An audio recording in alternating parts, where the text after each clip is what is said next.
एक व्यक्ति गाड़ी से उतरा और बड़ी तेज़ी से एयरपोर्ट में घुसा।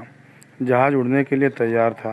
उसे किसी कार्यक्रम में पहुंचना था जो खास उसी के लिए आयोजित की जा रही थी। वह अपनी सीट पर जाकर बैठा और जहाज़ उड़ गया। अभी कुछ दूर ही जहाज़ उड़ा था कि कैप्टन ने घोषणा की, तूफ़ानी बारिश और बिजली की वजह से जहाज़ का रेडियो सिस्टम ठीक से काम नहीं कर रहा, इसलिए हम पास के एयरपोर्ट पर उतरने के लिए विवश हैं। जहाज़ उतरा। वह बाहर निकलकर कैप्टन से शिकायत करने लगा कि उसका एक एक मिनट कीमती है और होने वाली कार्यक्रम में उसका पहुंचना बहुत ज़रूरी है। पास खड़े दूसरे यात्री ने उसे पहचान लिया और बोला, डॉक्टर पटनायक, आप जहां पहुंचना चाहते हैं टैक्सी द्वारा यहां से केवल 3 घंटे में पहुंच सकते हैं। उसने धन्यवाद किया और टैक्सी लेकर निकल पड़ा। लेकिन ये क्या, आंधी, तूफान, बिजली, बारिश ने गाड़ी का चलना मुश्किल कर दिया। फिर भी ड्राइवर चलता रहा। अचानक ड्राइवर को आभास हुआ कि वह रास्ता भटक चुका है। नाउम्मीदी के उतार चढ़ाव के बीच उसे एक छोटा सा घर दिखा। इस तूफान में वहीं गनीमत समझकर गाड़ी से नीचे उतरा और दरवाज़ा खटखटाया। आवाज़ आई, जो कोई भी है अंदर आ जाए। दरवाज़ा खुला है।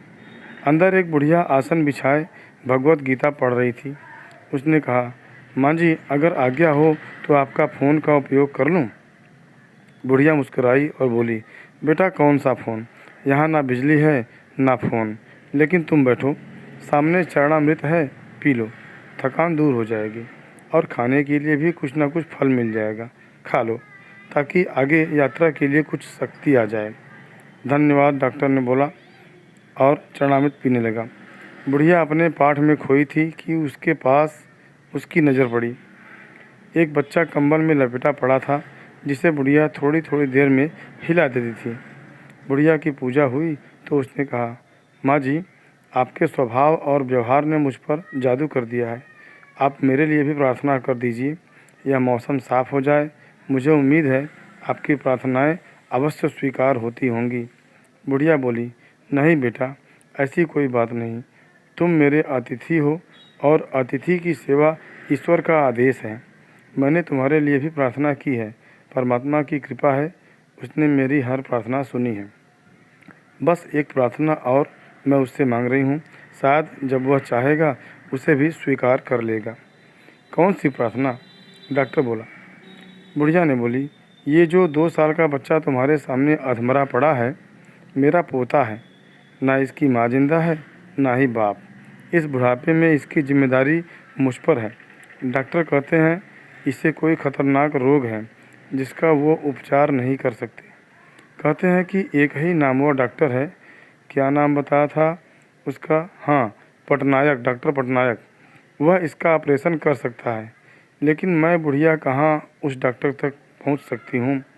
लेकर जाऊँ भी तो पता नहीं वह देखने पर राज़ी हो भी या नहीं। बस अब बंसी वाले से यही मांग रही थी कि वह मेरी मुश्किल आसान कर दे।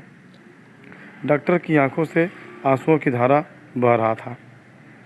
वह भर्राई हुई आवाज़ में बोला, माई, आपकी प्रार्थना ने हवाई जहाज़ को नीचे उतार लिया, आसमान पर बिजलियाँ कौंधवा दी, मुझे रास्ता भुलवा दिया ताकि मैं यहाँ तक खींचा चला आऊँ।